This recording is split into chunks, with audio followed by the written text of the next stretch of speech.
उसमें चलता हूं, एक एक करके हम पश्चिम बंगाल की बात करें ताकि हम चर्चा को और वृहद कर सकें, सबको इन्वॉल्व कर सकें, जिसका इंतजार पूरा हिंदुस्तान कर रहा था। बारी बारी से पश्चिम बंगाल का पोल ऑफ पोल्स क्या कह रहा है। अब मैं आपको पीछे वॉल पे चलता हूं और वॉल पे चल के दिखाते हैं आखिरकार आंकड़े क्या कह रहे हैं बारी बारी से। ये देखिए पीपुल्स पल्स का पोल ऑफ पोल्स, ये पश्चिम बंगाल में टीएमसी को 177 से 187 सीटें दे रहा है। इसमें पीपुल्स पल्स में टीएमसी की सरकार बन रही है, बीजेपी 95 से 110 सीटें बढ़ रही हैं पर सरकार नहीं बन रही है। पी मार्क एक और एजेंसी, ये बीजेपी की सरकार बना रही है 150 से 175, मिडवे मार्क 147 148 है, ध्यान रखिएगा। 118 से 138 सीटें टीएमसी की आ रही हैं। मेट्राइज की बात की जाए, इसमें भी कांटे की टक्कर है लेकिन टीएमसी पीछे है, 126 से 135 और 146 से 161 का आंकड़ा मिडवे मार्क को क्रॉस करने वाला आंकड़ा मेट्राइज भी दे रहा है बीजेपी को। पोल डायरी की बात करें, पोल डायरी में भी टीएमसी की सरकार जा रही है 99 से 127, बीजेपी 142 से 171।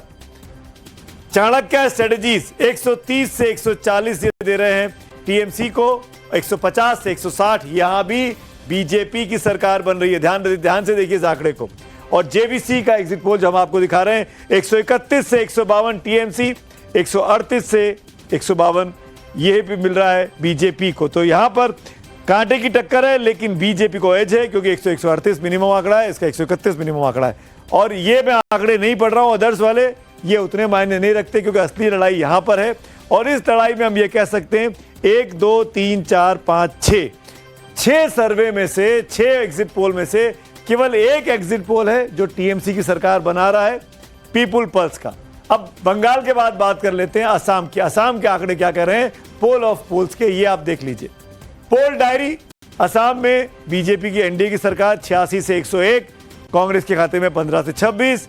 एक्सिस माई इंडिया 88 से 100, एनडीए की सरकार, कांग्रेस को 24 से 36। मेट्राइज 85 से 95, एनडीए की सरकार, 25 से 32 कांग्रेस। पी मार्क बीजेपी की सरकार, एनडीए की सरकार 82 से 94 सीटें, कांग्रेस के खाते में 30 से 40 सीटें। चाणक्य स्ट्रेटजीज 88 से 98 सीटें, 22 से 32। और जेवीसी 88 से 101, 23 से 33। ऐसा लग रहा है कि सबने एक दूसरे को देख लिया है, सबका मिनिमम 80 है और जो मैक्सिमम है वो 100 के आसपास जा रहा है। तो हर एक्सिस जो पोल ऑफ पोल्स है वो असम के लिए कह रहा है कि वहां पे हेमंत बिस्व शर्मा फिर से अपनी सरकार बनाने जा रहे हैं और बीजेपी की हैट्रिक होगी।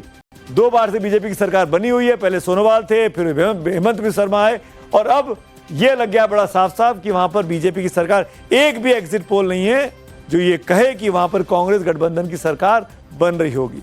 ये इंपॉर्टेंट देख रहा है 1 2 3 4 5 6।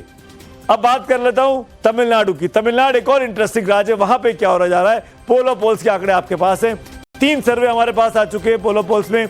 जेवीसी कह रहा है कि वहां पर एआईएडीएमके यानी बीजेपी की सरकार बन रही है, 128 से 147। डीएमके स्टालिन की सरकार जा रही है, इंडिया ब्लॉक की सरकार जा रही है। पीपुल्स पल्स 65 से 80 सीटें बीजेपी गठबंधन को, एआईएडीएमके को 125 से 145 ये सीट दे रहा है, ये सरकार बनवा रहा है स्टालिन की। मेट्राइज का आंकड़ा भी है, वो 87 से 110 का है एआईएडीएमके प्लस का।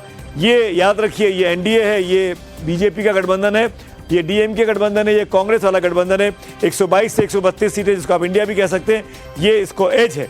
तो 3 में से 2 जगह एज मिल रही है स्टालिन को, स्टालिन की सरकार बची रहेगी। लेकिन जेवीसी का पोल ये कह रहा है कि वहां सरकार पलट रही है, स्टालिन चुनाव हार रहे हैं और वहां पर एआईएडीएमके और बीजेपी का गठबंधन चुनाव जीत सकता है। 3 में से 2 कांग्रेस के या स्टालिन के या डीएमके के फेवर में और 1 बीजेपी के फेवर में। ये तमिलनाडु है। हम पोल ऑफ पोल्स आपको दिखा रहे हैं, अगले हम बात करेंगे केरल की और बात करेंगे पुडुचेरी की एक एक करके। अब जैसे ही वो आंकड़े आएंगे हमारे पास पोल ऑफ पोल्स के, उस पर भी हम आपको दिखाएंगे कि आखिरकार तमाम सर्वे क्या कह रहे हैं। ये आपके सामने इस वक्त तमिलनाडु के आंकड़े हमने दिखाए। अब पश्चिम बंगाल का पोल ऑफ पोल्स क्या कह रहा है इस वक्त, ये बड़ी खबर है, इलेक्शन ब्रेकिंग न्यूज है। पोल ऑफ पोल्स में टीएमसी को 130 से 146 सीटें।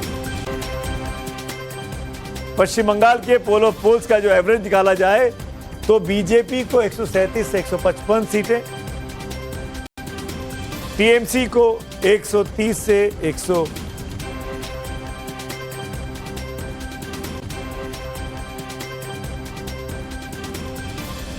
तो आप देख पा रहे हैं कि पोलो पोल्स में साफ तौर पर दिख रहा है कि मैंने आपको 7 सर्वे दिखाए, एक को छोड़ के हर जगह बीजेपी लीड दे रही है, बीजेपी की सरकार पश्चिम बंगाल में बन रही है। ये आंकड़ा जरूरी था जगदीश जी। उसके बाद आप मणिपुर की बात भी करिएगा और कहीं और की बात भी करिएगा, लेकिन आरपी सिंह के पास चलूंगा, फिर उसके बाद मैं शेखर साहब के पास आऊंगा। जगदीश शर्मा प्लीज आराम से बैठिए। आप मुझे लगा कि आप मुझे डांटने वाले हैं। नहीं, ऐसा लगा मुझे। आरपी सिंह जी, 1 2 3 4 5 6 एजेंसीज में से 5 आपके फेवर में है और एक केवल ऐसा है जो कह रहा है कि वहां पर ममता बनर्जी की सरकार तीसरी बार भी आ सकती है। पीपुल्स पल्स पोल में भी आपको लीड साफ तौर पर दिखाई दे रही है। आपकी प्रतिक्रिया आरपी सिंह जी? वही पीपल पल्स तमिलनाडु में हमारी सरकार बना रहा है। जी, वही पीपल्स पल्स तमिलनाडु में हमारी सरकार बना रहा है जी। तो खैर नहीं, तमिलनाडु में जेवीसी बना रहा है, पीपुल्स पल्स नहीं बना रहा है। पीपुल्स पल्स आपको वहां भी हरा रहा है। अच्छा, चलिए, परंतु जो मैंने कहा मूल बात जो है वो है कि लोग इस बार बंगाल के अंदर तंग आ चुके थे। वहां पर जिस प्रकार की कट मनी, मतलब जमीन पर मोहल्ले में पैसे से लेकर जो दादागिरी से पैसा लिया जाता है, उससे लेकर बड़े तौर पर जो 50-50 करोड़ के अटैची वहां पर ट्रंक पाए गए वहां पर रिश्वत के, और जिस प्रकार से उनके पार्थ चटर्जी, ज्योतिप्रिय मल्लिक, अनुव्रत मंडल, जीवन करण शाह, मानिक भट्टाचार्य, चंद्रमान सिन्हा, मतलब एक लंबी सूची है, प्रेषपाल, कणतल घोष। तो इस प्रकार से लोग तंग थे और खास कर इस बात से भी तंग थे। हमने नहीं किया, ये टीएमसी ने किया। उनके फरहाद हकीम साहब ने एक जगह कहीं पे कह दिया था कि शरिया अगर हम लागू कर सकते हैं, और जिस प्रकार का माहौल वहां पर हिंदुओं के खिलाफ खड़ा किया ममता बनर्जी ने, मुझे लगता है कि उसका आउटकम है कि मैं चाहूंगा वो शुभेंदु अधिकारी की वो साउंड बाइट्स निकाल के रखी जाए जो उन्होंने नंदीग्राम में और आज भवानीपुर की सीट पर कही अपने चुनावी कैंपेन के दौरान, वो भी हम आपको सुनाएंगे। जो बात आरपी सिंह जी बोल रहे हैं वो बात शुभेंदु अधिकारी घूम घूम के बोल रहे थे। खैर, स्वयं प्रकाश पुरोहित जी भी जुड़ गए मेरे साथ, टीएमसी के प्रवक्ता, आपका भी स्वागत है। संजय झा, पॉलिटिकल एनालिस्ट, जो हमारे साथ दिखाई दे रहे हैं स्क्रीन पर, आपका भी बहुत बहुत स्वागत है। और नफीस अंसारी जो कि हुमायूं कबीर की पार्टी से आते हैं, सुबह मेरे साथ जुड़े हुए थे जेयूपी से। सर एमआईएम अब एमआईएम हो गया। आप सुबह कुछ और थे, अभी कुछ और हो गया। ये माहौल में बदल जाते हैं क्या? सर मैं एमआईएम का डिस्ट्रिक्ट प्रेसिडेंट हूँ कोलकाता का। अच्छा, चलिए, आपको मैं एमआईएम मान लेता हूँ, आप कह रहे हैं तो मैं मान लेता हूँ। नफीस अंसारी साहब, आपका भी स्वागत है। शेखर अय्यर जी, चलिए हम बंगाल पे स्पेसिफिकली बात करूंगा, तमिलनाडु पे बाद में आता हूँ। इतना बड़ा बदलाव जो लगातार बीजेपी कहती आ रही थी पश्चिम बंगाल के मद्देनजर, वो ऐसे दिखेगा कि ममता बनर्जी की सरकार नेक टू नेक पे हार रही है। ये नहीं हो रहा है कि जैसे अमूमन बंगाल में होता आया 200 प्लस सत्ता बदल गई, 200 प्लस सत्ता बदल गई। इस बार 130, 150, 140, 160, ये आप कैसे देखते हैं?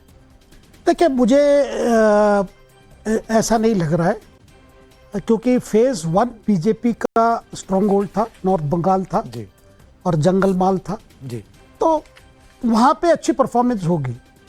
लेकिन जो फिगर्स दिखा रहे हैं कि वही रिपीट हुआ फेज 2 में, वो बड़ा थोड़ा कठिन है बीजेपी के लिए, क्योंकि आज जहां पोल हुई है, जैसे पिछले चुनाव में उनको 18 सीट मिला था, तो 18 सीट से उनको 100 से ऊपर जाना, मतलब 142 जो सीटें आज, वो मुझे लगता है कि बहुत बड़ी चुनौती है। वो मुझे नहीं लगता ग्राउंड में ऐसी फैक्टर्स है।